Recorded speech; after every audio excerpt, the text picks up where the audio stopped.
Welcome to Untapped, Knowledge for College, presented by the College Knowledge Foundation. Join us as we untap the world of college admissions, financial aid, and student life through collective wisdom and engaging conversations. Welcome to a brand new season of Untapped Knowledge for College, brought to you by the College Knowledge Foundation. I'm your host, Donovan Lindsay, founder of College Knowledge, and I'm thrilled to kick off this new season with a truly special guest. Our mission is to provide knowledge, tools, and resources to students and their families as they begin their college journey. Today, we have the incomparable Rasa Drane joining us. Rasa has an impressive and impactful career dedicated to helping others, particularly those in the minority communities. Her professional journey includes roles such as multicultural recruiter, assistant director of multicultural outreach, director of admissions and community partnerships, and executive director of admissions. With such a wealth of experience and passion for making a difference and impact, Rasa has been a guiding light for countless students and their families. She has also been, whether she realizes it or not, an impactful partner and mentor to her colleagues around her, myself included. In today's episodes, we'll be diving into the unique and transformative experience of HBCUs. Rasa, who herself graduated from an HBCU, will share her insights and her stories about the vital roles these institutions play in fostering educational success and community among minority students. So without further ado, Rasa, welcome. Thank you so much. That was a wonderful introduction.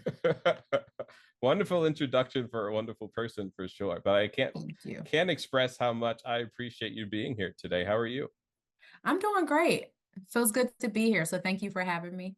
Yes, I'm excited for this episode. I can't tell you how much I've been looking forward to it. So as we begin, our episode's about HBCUs. For those people kind of tuning into this episode who don't know what an HBCU stands for, can you tell us a little bit about what that is?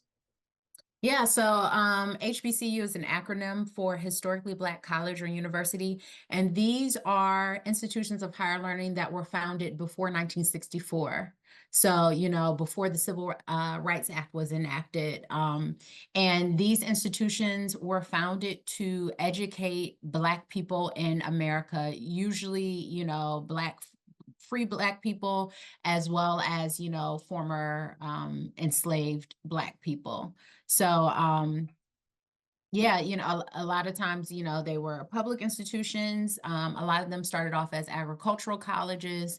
Mhm. And then a lot of them were also founded by, there's a significant amount of them that were founded by the Methodist Church as well. So, Awesome. I'm excited to talk so much more about this. When we spoke last and we specifically were talking about HBCUs, that just like triggered something in my head. When I started College Knowledge, my goal really trying to help minority students, low mhm. income students, and first generation college students. So being able to hit one of those target populations with this episode, I'm beyond excited. So first off, I just would like you to tell us a little bit about what made you choose an HBCU and how do you feel that shaped your college experience? Yeah, so any one who is my age, so if you were born in the 80s, the reason why and you went to an HBCU, the reason why you attended was because of the Cosby Show. First of all, Bill Cosby, and I'm gonna be careful with this, right? But Bill Cosby was a huge proponent of HBCUs. Mhm, And he created a spinoff of the Cosby Show called A Different World, mhm. and it was set at this fictional HBCU called Hillman College in Virginia. So, between A Different World, which I still watch probably every single day.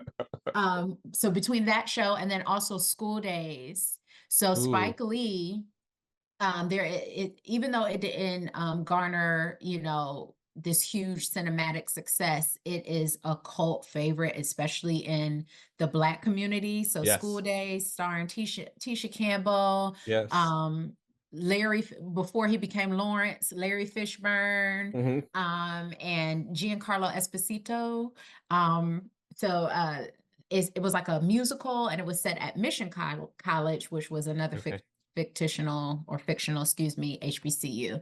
So between those two works of art, Yeah. That's what and once I said I was going to an HBCU, I didn't apply to anything but HBCUs.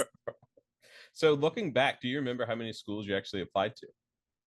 You know what? Honestly, not many, just Hmm. because, I'm from Cleveland, Ohio. So our state school was Ohio State. I had no interest in staying in Ohio whatsoever. Uh, So and then I got really sick my senior year. So I missed the application deadline for Spelman. I'm pretty sure I could have gotten into Spelman, but I was okay. waitlisted. I applied to North Carolina A&T, and that was actually where I was headed to. Okay. So I applied to and was accepted into North Carolina A&T. Um, I applied to Shaw University, which is also in North Carolina.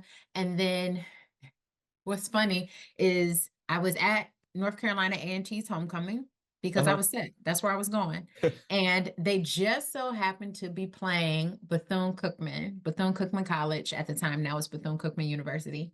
Hmm. And I'm sitting in the stands, and my cousin, my uncle was, a professor at North Carolina A&T. My cousin like brought me down for homecoming. I'm sitting in the stands with her, and Bethune-Cookman's marching band comes out.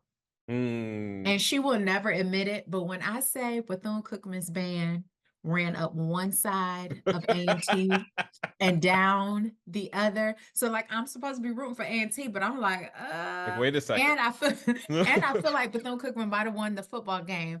And then I found out it was in Daytona Beach, Florida. And so I was like, I'm gonna apply.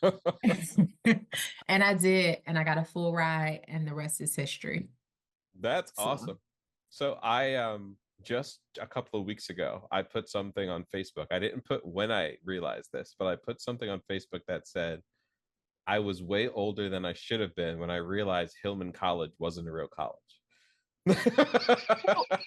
it wasn't, but it was, right? Like think about how many like lessons that we Yes, learned that's from so that. true. That's so true. Yes, and I'll also say something else that's controversial, but it's true.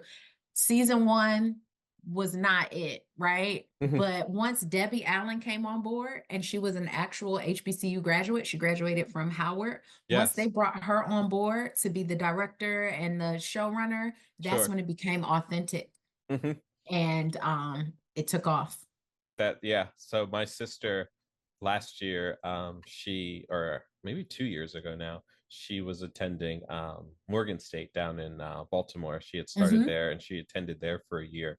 And me and my mom kept telling her, we were like, you need to watch A Different World. Yes. Like, and she her and her roommate, I remember they did start watching it. But my mom, like, when that show was on, she was just talking about how even though she wasn't at an HBCU, um, that was like what does she call it, must see TV. Like everyone Hmm. stopped, like it was like you had the TV room in the college when she was in college because it was on when she was in, like everyone was watching that show. And she still talks about that to this day, like how impactful that was when that Yes. show was on. But still, I mean, I watch it from time to time. There's certain shows I'm sure, like you said, you watch it almost every night. Like there's certain shows I watch every night, but that's something too. Like I feel like I couldn't watch it every night because I watch shows where I'm like, I can go to sleep on this, where I'd probably be up to, laying on my arm like to like 4 or 5 in the morning, like not being able to stop because it is such a good show.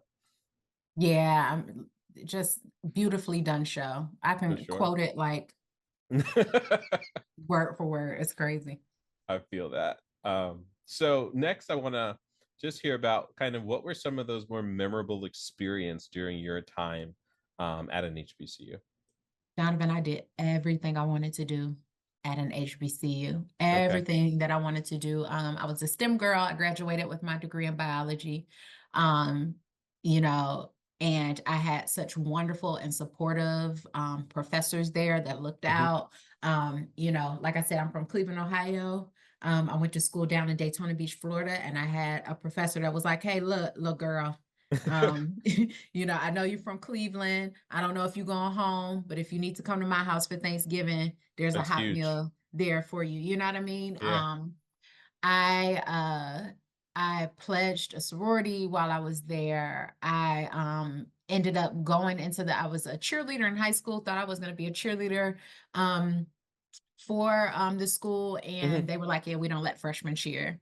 So I ended up auditioning for the dance girls with the marching band, the 14 karat gold dancers. And Okay. so like I ended up joining the band, the marching band, my sophomore year. So got to do that, which was probably, I would say, probably the best thing that I did there. And then I was also Miss Bethune-Cookman. So, you know, I was the queen of the campus.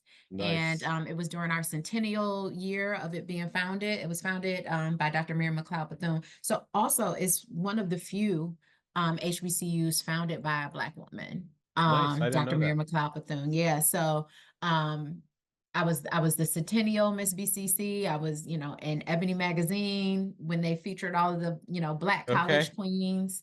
Um, I met my best friends there. Yeah. You know, my college roommate is one of my best friends, and she's also the godmother to my children. My husband went there. Nice. We didn't cross paths while we were down there, but because of that connection, we met later on in life. So like That's crazy. Bethune-Cookman is the gift that continues to give to me. So yeah. So what would you say, for students starting at an HBCU, getting involved, how would you weight the importance of like getting involved when you're in school? So what I would say is any Black or, you know, brown student, because, you know, because it was in Florida, we did have a significant Caribbean and Latino population that went to Bethune-Cookman. I Okay. say if you are Black or brown, the going to college conversation should be starting in ninth grade. Can't wait until 12th grade to start making decisions about where you want to go and what you want to do. I tell Hmm. people going to college is like buying a brand new car 4 years in a row. And sometimes it's a Lexus or a Cadillac 4 years in a row. You have to have a plan in place. And so, you know, what's great is a lot of HBCUs have alumni associations in major cities Hmm. that you can connect with very easily. And because they are always looking to recruit students, Hmm. they are just so warm and welcoming, and will truly help you. And they're connected to the admissions offices, you know, at their institution. So I would say that's a good starting point. There is also a common app for historically Black colleges and universities. So utilize that. You know, Yeah. you can apply through that common app and apply to multiple HBCUs. I would also recommend, if you are interested in being, when you're thinking about your career outcome, if you want to be a doctor, if you want to be a lawyer, if you want to be an Hmm. engineer, researching which programs are most successful with graduating, Sure. you know, those professions. I'll give you an example. North Carolina A&T, so the school that I almost went to, sorry, Uncle Yeah. Curtis, um, actually graduates the most Black engineers in the country. That Wow. one school graduates the most Black engineers, more so than any of these predominantly white institutions. They are outperforming predominantly white institutions with 3 times the endowment. Wow. And you know, you know, Xavier is doing the same thing with Black doctors. They graduate the most amount of Black doctors. Hmm. Xavier produces PharmDs. Florida A&M and Hampton University have amazing pharmacy programs, and you graduate with your PharmD. So, and there's also historically Black medical schools as well. Sure. So Meharry, Morehouse, I feel like I'm missing one. Hmm. And then Morgan State is actually opening up a medical school as well. Nice. Yeah, I didn't know that. Yeah, so you know, doing research around like, you know, who does what. North Sure. Carolina Central has an amazing business school. Um, so I think those are all like great places to start in terms of not only research but engaging. Find out who has summer programs and attend the Yeah, summer programs, that's you know, huge. get a feel for being on campus. I did a summer program called HCOP, Health Careers Opportunity Program, and Okay. again, met friends that I'm still in touch with. Mhm. Yeah, that experience is like no other when you can start a little early at times and get Mhm. connected because you feel so much more connected to the campus and Mhm. retention wise staying there, it kind of increases that too. Yeah. Yep. So I was talking recently with a couple of students about the different applications that you can use in a session I was doing for College Knowledge, and I was talking about I think it's the CBCA for the HBCUs that you can submit Okay. the one application, and unlike the Common App and like the Coalition applications where you pay one separate fee for each, it's one fee just for that application that then goes to all of the Mm, schools, which is extremely beneficial, which is something that having worked in college admissions I didn't know at the time, but like knowing that now, that's something I push out a lot of times when I'm talking to students and minority students who are interested in HBCUs, because saving that money with college applications, I know students who are applying to 20 or 30 schools and I'm like, what? Where are you getting that yeah, money from? That's like yeah. tuition. Exactly. And that's the other thing I would say too, like there's so many, ways that you can get your application fee, excuse me, paid for. So Hmm. like sometimes it's just a matter of calling and saying, hey, can I get a fee waiver? Correct. It can be as simple as that. Some places do require that you show proof of income. But ask for the fee waiver if you truly need it. Yeah, I think that's huge because I've gotten over the last couple of years, I've talked with a lot of students who have benefited greatly that they've told me from when I gave them that advice, where they just called the school or their high school counselor. It was able to write a letter because, they receive free or reduced lunch or something like that. Mm-hmm. So application fees, they rack up very quickly. So doing Mm-hmm. things like that and doing some research on the front end can definitely definitely save students some money. So when you look at the unique opportunities that you had, what unique opportunities do you think students will find at an HBCU that they may not find if they went someplace else? Yeah, so the in terms of academics, I would say the first thing that came to my mind is you have an opportunity to problem solve for your own community, Mm, because you are working with, and let me like be clear, not all, like I was a STEM girl, right? So not all of my professors were Black, hmm.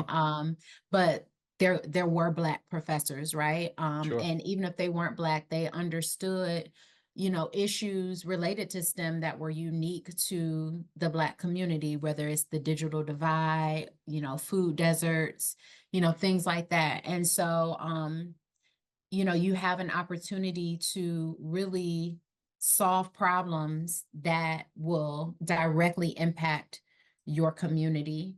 Um, I would also say too, you have an opportunity to learn from people who look like you. And I'm Hmm. not just talking about the professors, I'm talking about the people that are sitting in the classroom with you. I learned so much from, from my peers, Yeah. because they were from different parts of the country and they brought a unique and different lens to the conversation that was, very valuable.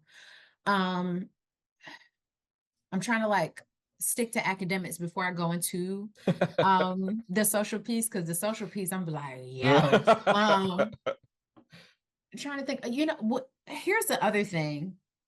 HBCUs accept students that normally predominantly white institutions would never give a chance. Hmm. You know what I mean?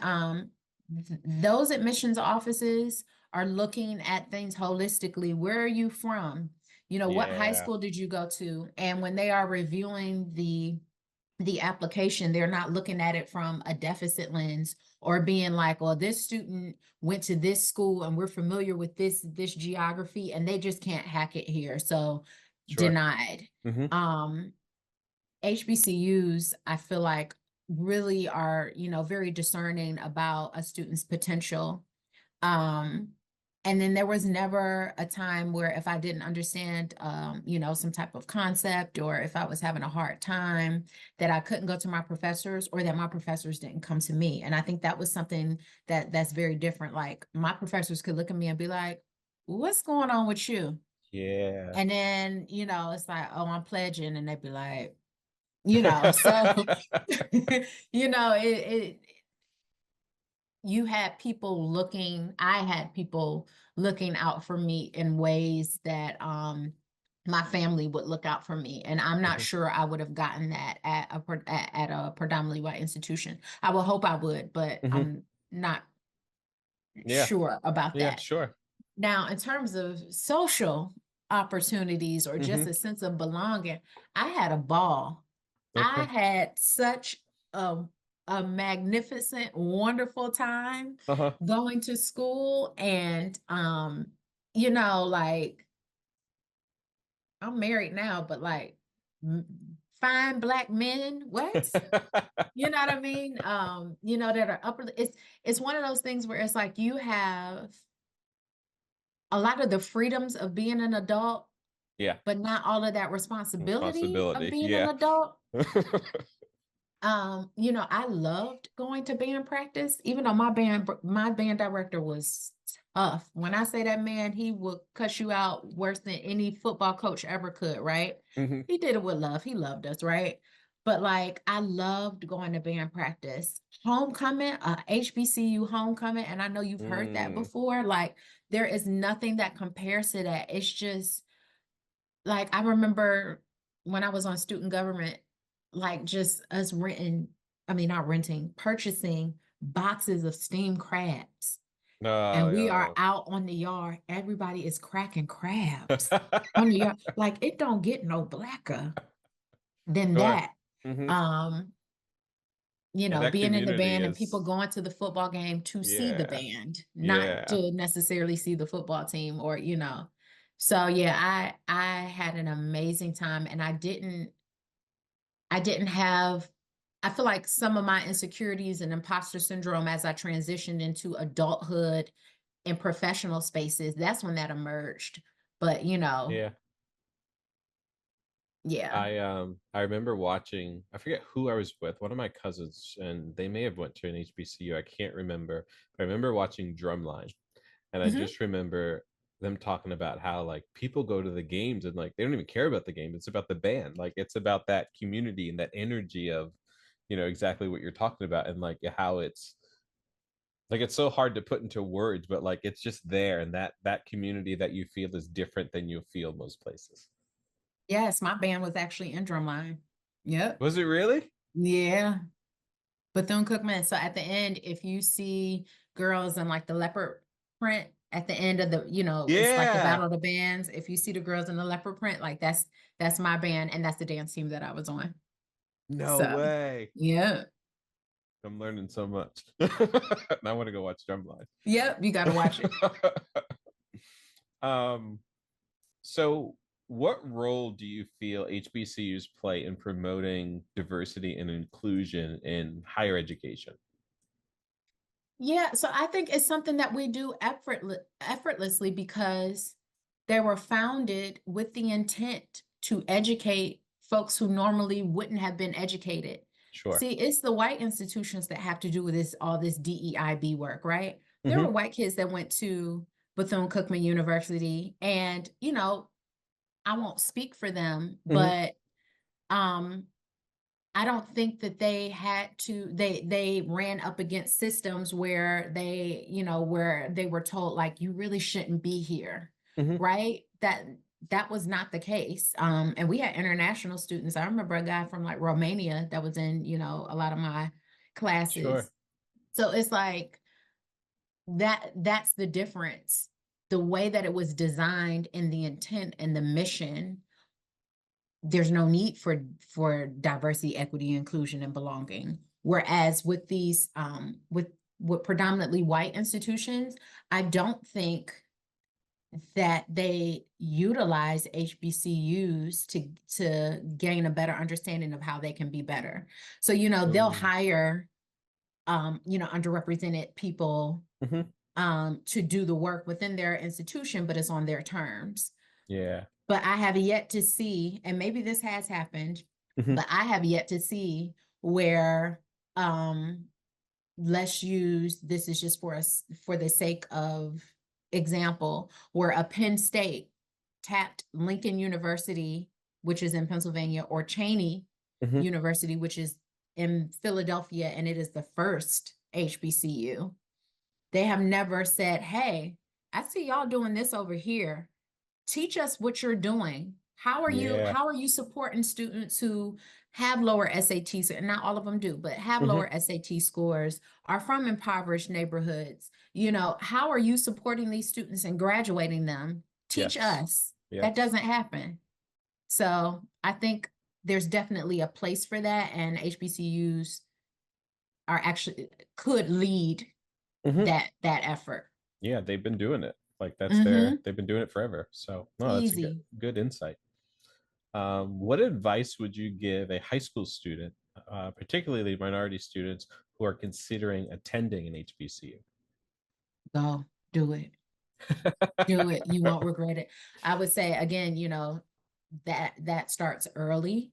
One thing I always, okay, so as someone who has been an admissions officer and been in the profession for a while, I am big on students meeting deadlines. And I feel like, sometimes it's like, oh, I'll get to it. Or if I miss a deadline, then I can call and I can give a sob story. And I feel that, people will move mountains and everything to accommodate me because I missed this deadline. And what I'm saying is be proactive, be on top of your stuff. The deadline is the deadline. Have conversations, connect with alums, go and visit the campus, walk around, engage with people, talk to students. They're living what you want to live. And so like, even as, and you're working at Mission, students will sell the school or they can, plummet enrollment. So if your students aren't happy, it'll show in enrollment. So like, connecting with current students, connecting with professors, and again, getting that financial package together. Another thing I'll say is this, and this is for just, underrepresented students, Black and brown students who are looking to go anywhere. And I always hear people say, we're going where the money is. Whoever give us the most money. Yeah. And I hear you, right? To a certain degree. But if this is a school, if you want to be a doctor, and this particular school has not produced doctors, right? Yeah. Even though they might be, really good, like in terms of like producing teachers or nurses, but they have not produced doctors, but they give you a full ride. That might not be necessarily the best decision for you.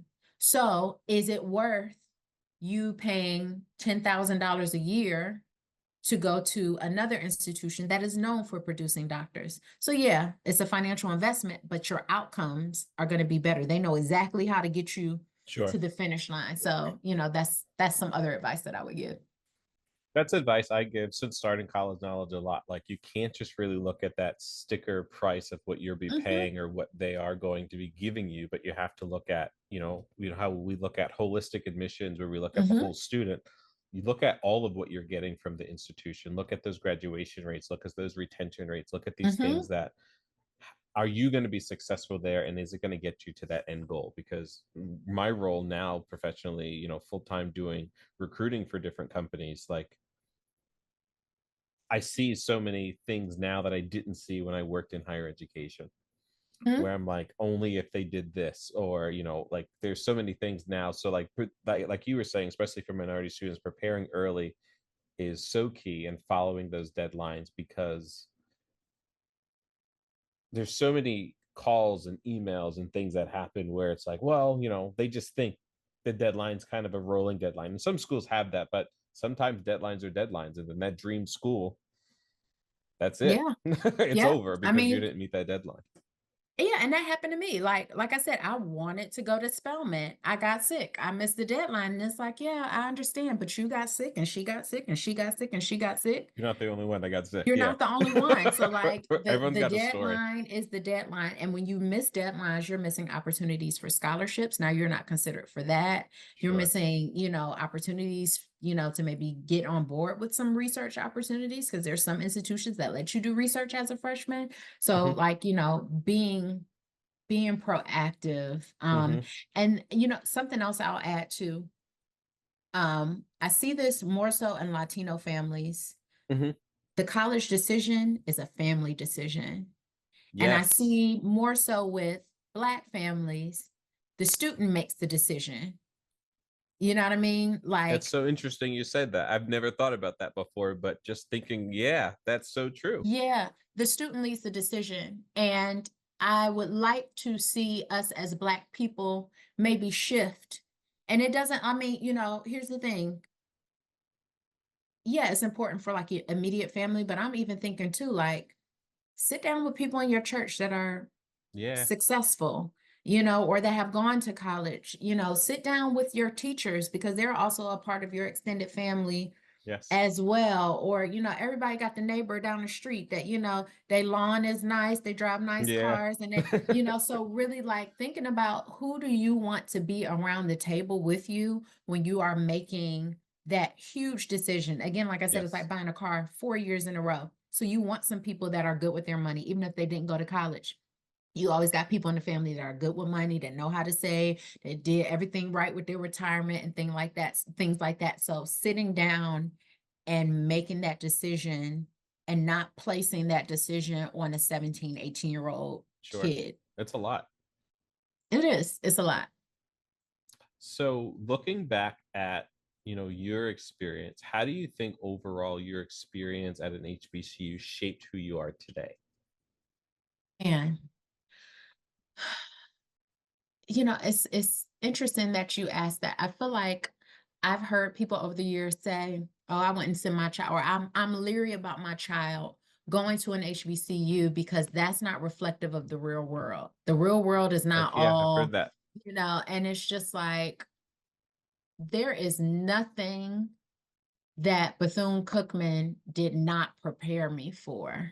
Mm, I have worked at predominantly white institutions and actually seen Black students feel very much defeated and beat up yes. by the Hmm. time they graduate, and then they don't want to connect with the institution after they graduate because they had such a horrible experience, and Yeah. now they're taking all of this trauma into the professional setting.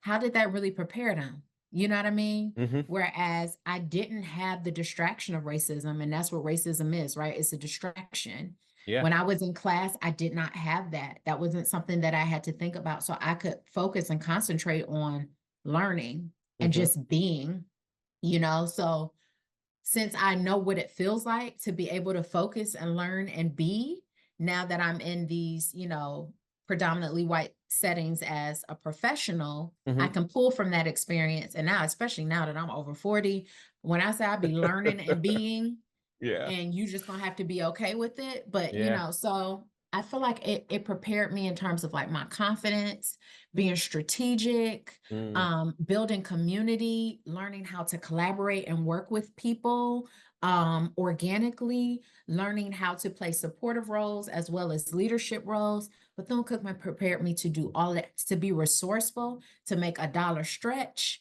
mm. I learned how to do all of that at Bethune-Cookman, and those skills are transferable. So Yes. let me just put a bow on it. So I am not one of those people that believes that being around white people prepares you for the real world. Like, Hmm. no, Hmm. are they a part of the real world? Absolutely. Sure. But I don't have to necessarily immerse myself in them and their Hmm. standards and thoughts and ideas in order to thrive. Yeah. No, that makes complete sense. And advising student organizations and recruiting minority students myself, like I know that defeated feeling that at times they feel where, it's like, oh, why don't you come back for, homecoming or this or this, and they're that, they don't want anything to do with the school because, they feel defeated. So love I that don't answer. want no parts of it. Yeah. And then it's hard because I remember, kids coming to my office and being like, I think I'm gonna transfer to an HBCU. And I'll be like, well, do what you gotta do what you gotta do. Yeah.